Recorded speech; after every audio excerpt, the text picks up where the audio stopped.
കേരളം 2025 സ്വാഗതം. കേരളത്തിലെ റോഡരികിലെ വീടുകളുടെ ദൃശ്യങ്ങളാണ് ഈ കാണുന്നത്. എന്തുകൊണ്ട് ഇങ്ങനെ സംരക്ഷിച്ചുകൂടാ? ജോലിയില്ല എന്ന് പറഞ്ഞു നടക്കുന്ന 20,000 പേർക്കെങ്കിലും അന്യസംസ്ഥാന തൊഴിലാളികൾ ചെയ്യുന്ന ഈ ജോലി ചെയ്തുകൂടെ? ഒരു ഗാർഡന്റെ നിർമ്മാണ പ്രവർത്തനം പൂർത്തിയായാൽ മാസത്തിലൊരിക്കൽ ജോലി ഉറപ്പാണെങ്കിൽ 25 വീട് മതി ഒരു തൊഴിലാളിയുടെ ജോലി ഉറപ്പാക്കാൻ. എങ്ങനെ ഒരു ഗാർഡൻ സെറ്റ് ചെയ്യുക? ആദ്യം വീട്ടിലുള്ളവരുടെ മനസ്സറിയണം.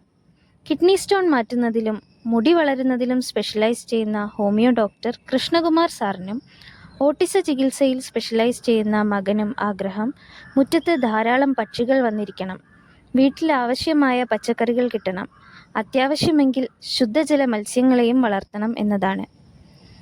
അപ്പോൾ ഞങ്ങൾ അതനുസരിച്ചുള്ള ഗാർഡൻ ചെയ്തു കൊടുത്തു. പറമ്പിൽ കിടന്ന തൂണുകളെ മനോഹരമായി ഉപകാരത്തിൽ കൊണ്ടുവന്നു. വേനൽക്കാലത്ത് വെള്ളം കുടിക്കാൻ ഈ ടാങ്കിൽ കിളികളുടെ ബഹളമാണ്.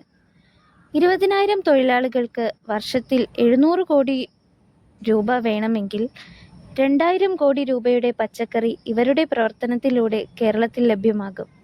ചുരുക്കി പറഞ്ഞാൽ, ഗാർഡനിൽ പച്ചക്കറി കൂടി ഉൾപ്പെടുത്തിയാൽ തൊഴിലാളിക്ക് കൊടുക്കാനുള്ള രൂപ പച്ചക്കറിയിൽ നിന്നും ലഭ്യമാകും. ഈ ഗാർഡൻ ഇഷ്ടപ്പെട്ടവർ ലൈക്ക് ചെയ്യുക, സബ്സ്ക്രൈബ് ചെയ്യുക. ഇവിടെ നിർമ്മിച്ച പച്ചക്കറി തോട്ടത്തിൻ്റെ വീഡിയോ പിന്നീട് കാണിക്കുന്നതായിരിക്കും. കേരളം 2025.